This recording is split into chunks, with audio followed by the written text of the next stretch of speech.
আমার স্বামী সুদভিত্তিক কার্যক্রমের সাথে জড়িত।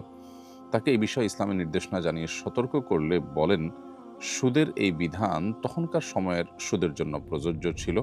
এখনকার সুদের জন্য এই বিধান প্রযোজ্য নয়। তার এই দৃষ্টিভঙ্গির কারণে কি ঈমানের সমস্যা হবে? প্রথম কথা হলো, তার এই দৃষ্টিভঙ্গি পুরোই ভুল এবং তিনি বিভ্রান্তির মধ্যে আছেন। সুদের ২ টি প্রকার স্বীকৃত। সেটির একটি হলো রিবান নাসিআহ, আরেকটি হলো রিবাল ফজল। অর্থাৎ নির্দিষ্ট কয়েকটি পণ্য বিশেষ কারণের ভিত্তিতে সেগুলো একটি অপরটির বিনিময়ে যখন কেনাবেচা হবে তখন কম-বেশ করে দেওয়া। এটা সুদ। আবার আরেকটা হলো যে লোন নিয়ে সেটা পরবর্তীতে অতিরিক্ত টাকার বিনিময়ে সেটার পরিশোধ করানো বা সেটা আদায় করা, এই চুক্তিতে লোন দেওয়া, সেটা সুদ।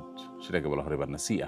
এই রিবা নাসিআ বা রিবাল ফজল উভয় প্রকার রিবাই রিবা, উভয়টাই সুদ। এ ব্যাপারে সারা পৃথিবীতে উল্লেখযোগ্য স্কলারদের কোনো মতপার্থক্য নেই।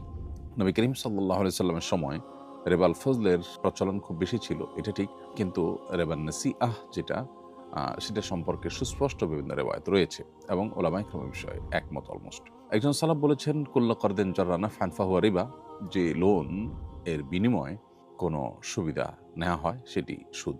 তাহলে রিবার মধ্যে এই লেনদেন যে অন্তর্ভুক্ত সেটা এখান থেকে একেবারে পরিষ্কার। অথচ তিনি যখন এটি বলেছেন, সে ইসলামের সোনালী যুগের স্বর্ণ মানবদের একজন, তখন এই ব্যাংকিং সিস্টেম চালু হয়নি। তাহলে বোঝা গেল যে বর্তমান যে ব্যাংকিং সুদ আছে, ব্যাংকিং যে লেনদেনে যে সুদ আছে, এই সুদের লেনদেন এটাও হারাম। এটাকে হালাল মনে করবার কোনো কারণ নেই। বরং এটিকে হালাল মনে করলে কুফুরের আশঙ্কা পর্যন্ত আছে। তিনি রিবাকে অস্বীকার করছেন কিনা বিষয়টি সে পর্যন্ত গড়াতে পারে।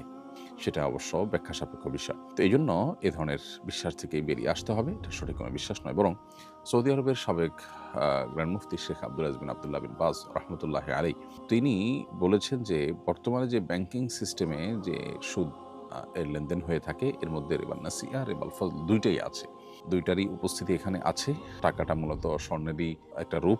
সো টাকার বিনিময়ে টাকা এবং কম বেশি করে দেওয়া, সেটা তার মধ্যে আছে। আবার লোন দিয়ে পরবর্তীতে সেটার জন্য অতিরিক্ত সুবিধা আদায় করা, এটার মধ্যে রিবান নাসিআ তো আছেই। তো এইজন্য বর্তমানে ব্যাংকে যে প্রচলিত সুদি লেনদেন, এটাকে হালাল মনে করবার কোনো স্কোপ বা কারণ নেই। আপনার স্বামীকে এই বিষয়ে ভালো করে পড়াশোনা করা এবং এই বিষয়ে ইসলামের দৃষ্টিকোণকে ভালো করে জানবার চেষ্টা করার জন্য আপনি অনুরোধ রাখতে পারেন।